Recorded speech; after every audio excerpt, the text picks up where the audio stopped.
Yes, Todd. What if you're in the left lane, which is the faster lane, and you're going easily at least 10 miles an hour faster than you're supposed to be? Say you're going 75 and someone is on your tail. Are you more likely to be stubborn? Well, go around me. I'm staying put and this is the speed I'm going. Or do you let them go through? What do you do, Todd? I usually say to go around me. It's my attitude. I know you're trying to, I'm looking in my rear view. It looks like they're in my back seat and they try to scare me into going faster or getting out of their way. I think you're supposed to move over.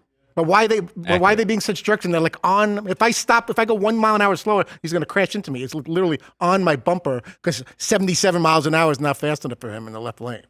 So I'm like, no, I'm not going any faster. Go around me. Okay.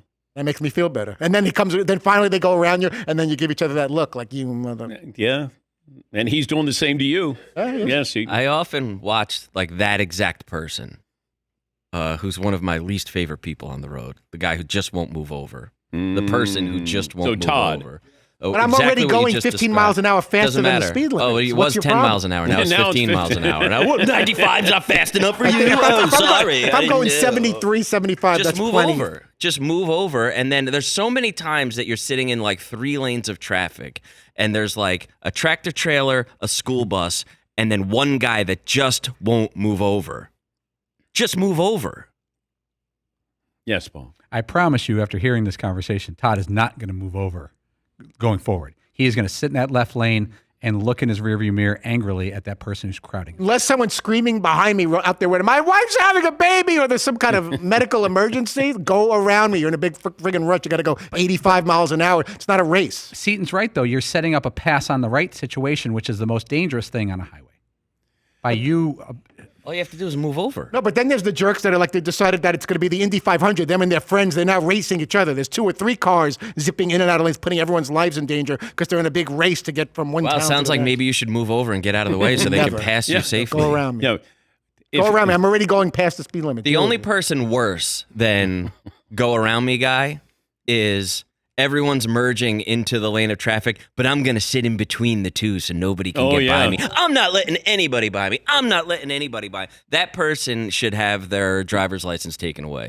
They are the worst person officially on the road. But you do have New Yorkers who feel like I can merge wherever I want to merge here. I'm going to go in front of everybody. I'm going to go on the the side of the road to then pull up and then pull in. Going on the side of the road is one thing. When you're in a perfectly open lane, they do the cones, right? For a reason. Yeah. That's where they want you to go up to the cones and then merge at the cones. Yeah. The person who does it 150 feet in front of the cones and then doesn't let anybody over because I'm not letting you through is the lamest person in the world. In the world. There is no bigger loser on the planet than that person. Once again, this just started with a little...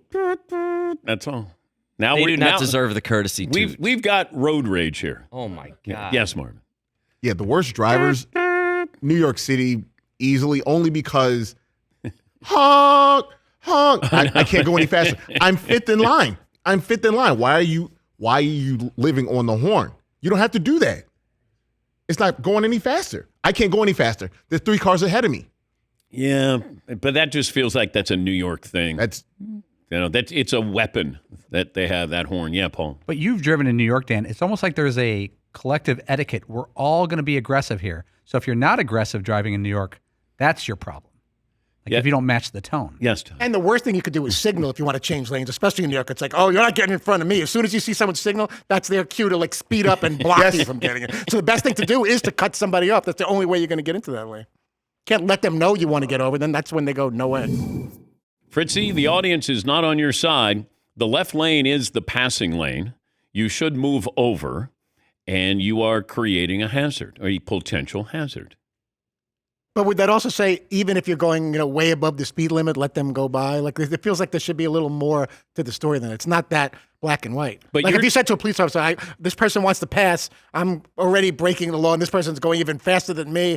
The safest thing to do is for him to be on my butt, like he's going to crash into my car because I'm not going fast enough. Hopefully the police would arrest him for going too fast. We should both get a ticket. Yeah. But you're not the speed police.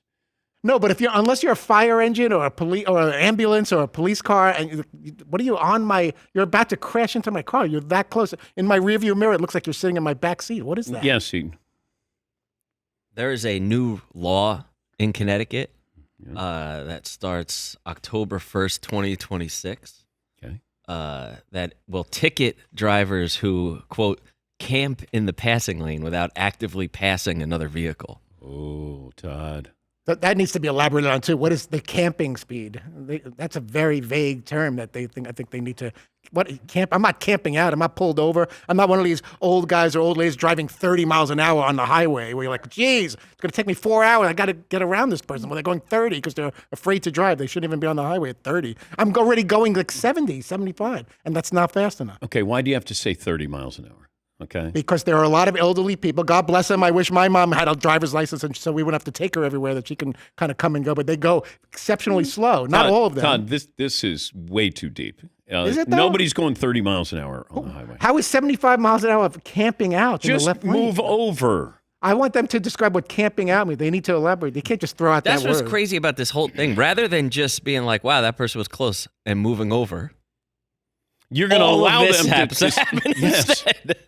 Now all of a sudden I got little old ladies going 30 miles an hour on the Yeah, I highway. can't stand that either. You're going. What are you looking for? A parking spot on the highway? Drive the car. Nobody is going 30 miles an hour on the highway. And then they're like, "Oh, I meant to hit the brake. I hit the gas. That's how I ended up in the CVS pharmacy through the glass windows." If it happens every once in a while, that's a whole other story. On the highway. That CVS on the highway No, that's that a they hit the separate wrong thing. button. It's like, how's that car in someone's house? Oh, I meant to hit the. What does that have to 95 do with north, that 5-lane thing, and in the middle of it, there's that CVS you CVS. can crash into if you don't hit the right pedal. If camping out is 75 miles an hour, what is not camping out? 100, 120? Dan in Charleston. F1? Dan in FU. Dan in Charleston. Hi, Dan. Good morning, Dan. How are you today? Oh, wonderful. All right, Todd, you are the epitome of a Delta Bravo on the highway. Get over. What is the big rush? Where's everybody going?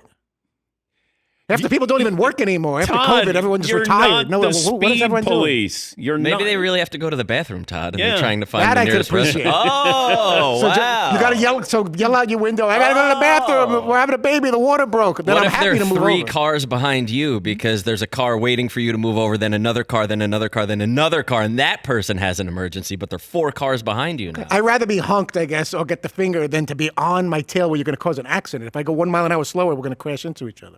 That's what. But if you stay in the left lane, then the odds are you're going to get in an accident. If you move over to the middle lane, you let all those people go by you. I don't think it's a dangerous move for the person behind me to go around me with the whole passing. We're not. I don't want to hear about passing laws because we're not caring about laws. Someone wants to go 95 miles an hour in the left lane, so obviously we don't care Yes, about laws. Paul. There is nothing more dangerous on a 3-lane highway than forcing or anyone passing on the right. Passing on the right is where you get catastrophic accidents. And it's funny that, Todd, you're complaining about people going too fast in their cars when you said you're going 10 miles over the speed limit in that left lane. So you're capping people at your number. I'm literally looking at the rear view and trying to mouth to the person behind me who's basically in my back seat. It's like I'm already going much faster than I'm supposed to. What do you do? Will you alter your driving on the highway? I don't think I will, but I have done both. I have moved over, but that's not a good enough excuse for me that the passing lane is this dangerous, horrible thing will happen if the person goes around me. It's called the passing lane. So the person on my tail going like 90, that's a lot safer than him just going around me because it's the passing lane.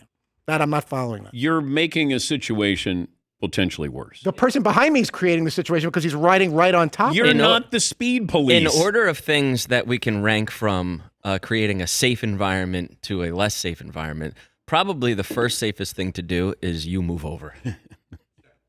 That would be the first thing. Like, best move right now? Why don't I just get out of this lane and let all the people who want to go faster than me go by me? The only way I would move over is if I look through my river and this looks like some kind of big, crazy guy, and I'm like, I don't want to get involved in some, road rage thing where this guy's gonna bang into my car, take out a weapon. You don't have to do anything.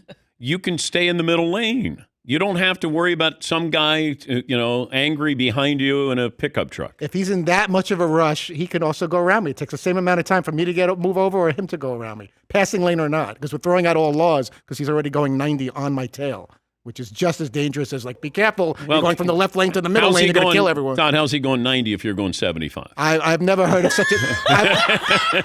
I've never heard of I'm such. just saying. I want to see the stats. People that have gone from the left lane to the middle lane, and all these people Todd, have died or gotten explain injured. that to me. He's going 90 and you're going 75. It feels like he's going through my car. That's how I'm experiencing it. He must be going faster than me because he's in my back seat. Yes, Marvin. easily the most stubborn Danette. This isn't even close. This is ridiculous. Fritzy, it's the passing lane. I have a friend who said that I take my blood pressure reading every morning. 30 minutes ago, I was at 135/75. I took it again after listening to Todd's idiotic take, and now I'm at 180/95. That's not a healthy number. You are putting people in danger. Paulie reached out to somebody during the Dan Hurley interview. Yeah, we found an expert, Professor Wesley Marshall, PhD in civil engineering at UC Denver. He is an expert and written in detail on road safety. I explained the entire situation. Professor Marshall actually listened to the segment, and he said, quote, tell Fritzy to move over. He's putting others in danger, and by odds, he's putting himself in great danger by doing this. Okay.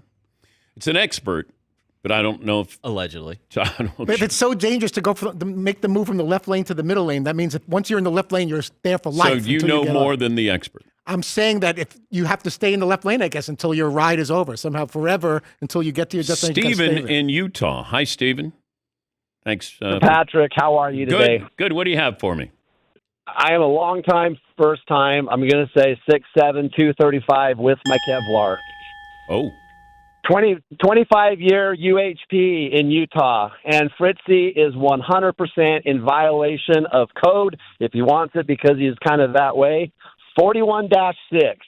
The left lane on an interstate highway is designated as a passing lane, whether it's 2 lanes or 3 lanes. That lane is only to be used to pass. And if you are driving in the left lane, you can and will be pulled over if a cop is so inclined to get a ticket. I don't usually do it because I don't usually pull people over for going 3 miles over the speed limit. But if he has someone behind him and he's not merging, I will gladly pull him over and give him a ticket. All right, 100% of the time. But, Stephen, if the person, let's say Todd is going 10 miles over the speed limit and the guy behind him is going to be going faster, how do you adjudicate that? Well, when the guy's behind him, he would be doing 10. Otherwise, he'd be hitting him. I would pull him over and give him a ticket and let the guy behind him go on his merry way. And by the way, there's one listener that owes not getting a ticket today to Fritzy because I'm sitting out here gunning people, and I let someone go because I was waiting to talk to Dan Patrick. So there's one person in Utah that owes a non-ticket to the DP show. Can I ask a quick question? No, we don't have time. I just want to know what the camping speed is. What is the speed? I don't have time, Todd. You've had 45 minutes on this. Thank you, officer. Now you want to ask. Got somebody out of a ticket, though. That's pretty sweet. Somebody got lucky. Todd, did you learn anything today? I did. Regardless of how fast you may be driving in the left lane, if someone's riding your bumper, it's imperative to get out of their way and yield to their reckless behavior and excessive speeds. You did not learn anything today.